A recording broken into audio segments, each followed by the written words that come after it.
Okay, Pop.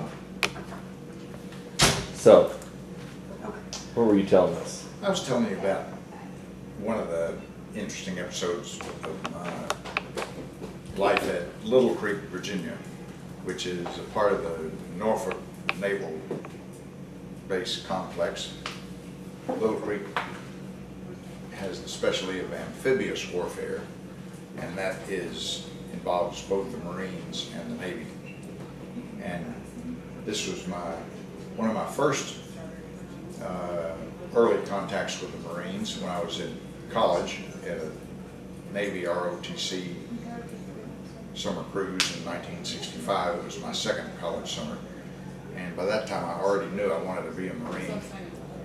And we did a little bit of amphibious training there, about 3 weeks in 1965. And later, after I graduated from college in 67 and went into the Marines for 4 years, I ended up as my last duty station as a Marine back at Little Creek.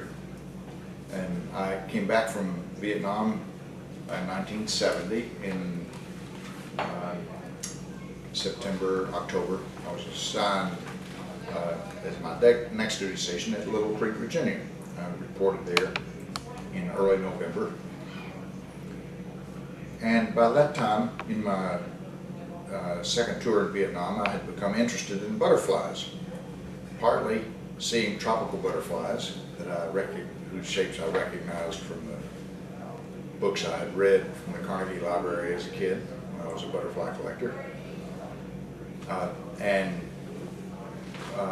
very much piqued my interest again. And I had also been reading Lord Jim by Joseph Conrad, and the narrator of Lord Jim is a British gentleman out in the colonies who happens to be a lepidopterist.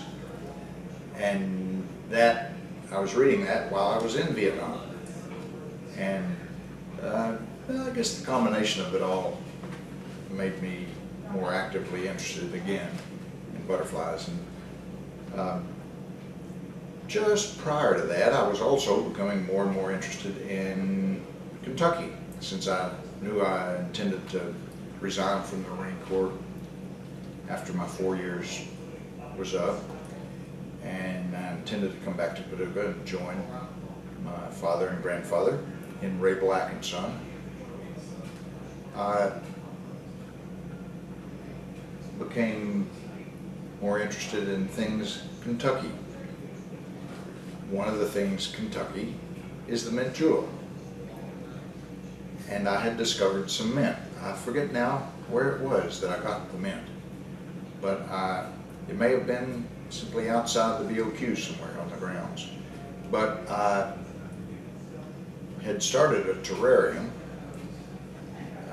and put it in the window of my BOQ room, a single room that I had, single room and its own bathroom. And next to my window was this terrarium, an aquarium with moss in the bottom instead of water. And among the plants that I planted in the terrarium was mint. And before long I had this was in the spring of 1971, had a wonderful crop of mint coming up. I was growing these with the intention of serving myself a mint julep and maybe my friends. And before I got very far beyond this glorious full-height terrarium mint that seemed in pristine condition, I discovered to my horror that there were mint predators in the terrarium.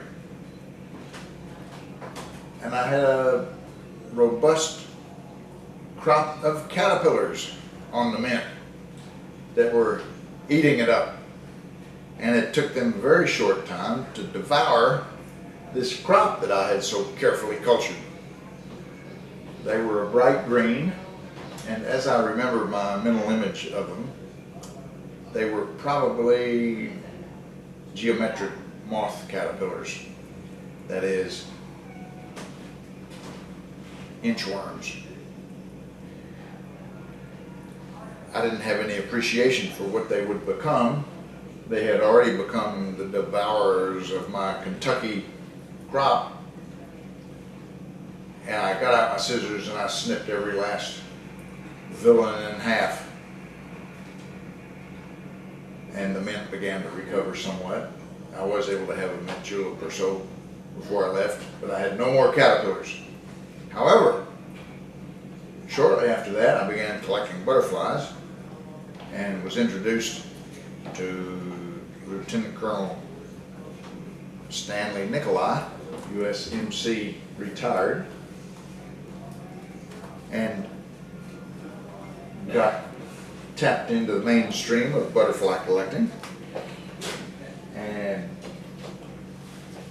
began to appreciate what the caterpillars were because of what they would become. Alas, it was too late. I had already done away with my caterpillars for the sake of restoring the mint to its full jewel-worthy state. There were no more caterpillars in my terrarium. I've often wondered what species they would have become.